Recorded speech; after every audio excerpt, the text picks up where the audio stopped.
പ്രോട്ടീനുകാക ഇവളെ കൊല്ല വേണ്ട. ഇൻസ്റ്റാഗ്രാമിൽ വളരെയധികം ട്രെൻഡിംഗ് ആയിട്ടുള്ള ഈ ഒരു വീഡിയോ നിങ്ങളിൽ പലരും കണ്ടിട്ടുണ്ടാവും. ഇതിൽ പറയുന്ന കാര്യങ്ങൾ നമുക്കൊന്ന് ചെക്ക് ചെയ്ത് നോക്കിയാലോ. 100 gram സോയാ ചങ്ക്സ്ல 54 gram പ്രോട്ടീൻ இருக்குது. 100 ഗ്രാം സോയ ചങ്ക്സിൽ 52 ഗ്രാം പ്രോട്ടീൻ ഉണ്ടെങ്കിലും അതിന്റെ ബയോ അവൈലബിലിറ്റി കുറവാണ്. അതുകൊണ്ട് തന്നെ അത്രയും പ്രോട്ടീൻ നമ്മുടെ ബോഡിക്ക് ആക്സെപ്റ്റ് ചെയ്യാൻ പറ്റില്ല. സോയ ചങ്ക്സ് ഒരു കംപ്ലീറ്റ് പ്രോട്ടീൻ ആണെന്ന് പറയാമെങ്കിലും അതിൽ 2 അമിനോ ആസിഡിന്റെ ക്വാണ്ടിറ്റി വളരെ കുറവാണ്. 100 gram രാജ്മാല 24 gram പ്രോട്ടീൻ இருக்குது. 100 ഗ്രാം കിഡ്നി ബീൻസിൽ 60 ഗ്രാം കാർബോഹൈഡ്രേറ്റും 330 കലോറിയുമാണ് ഉള്ളത്. 100 gram കൊണ്ടക്കടലയിல 19 gram പ്രോട്ടീൻ இருக்குது. കടലയിൽ 19 ഗ്രാം പ്രോട്ടീൻ ഉണ്ടെങ്കിലും 61 ഗ്രാം കാർബോഹൈഡ്രേറ്റും 360 കലോറിയുമാണ് ഉള്ളത്. 100 gram വേർക്കടലയിல 24 gram പ്രോട്ടീൻ இருக்குது. പിന്നീട് 26 ഗ്രാം പ്രോട്ടീൻ കിട്ടുമ്പോൾ 49 ഗ്രാം ഫാറ്റ് ആണ് നമ്മൾ കിട്ടുന്നത്. അതുപോലെ തന്നെ 560 കലോറിയാണ് പീനട്ടിലുള്ളത്.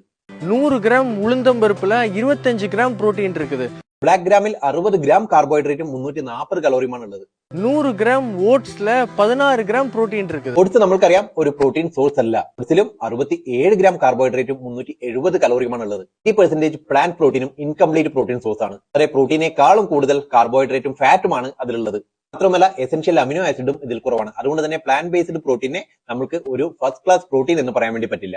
ബീഫിൽ എല്ലാ എസെൻഷ്യൽ അമിനോ ആസിഡും അടങ്ങിയിരിക്കുന്നു. അതുകൊണ്ട് തന്നെ ബീഫ് എന്ന് പറയുന്നത് ഒരു ഫസ്റ്റ് ക്ലാസ് പ്രോട്ടീൻ ആണ്. അതുകൊണ്ട് തന്നെ മസിൽ ബിൽഡിങ്ങിനും സ്ട്രെങ്ത് ഇൻക്രീസ് ചെയ്യാനും ബീഫ് വളരെയധികം ഹെൽപ്ഫുൾ ആണ്.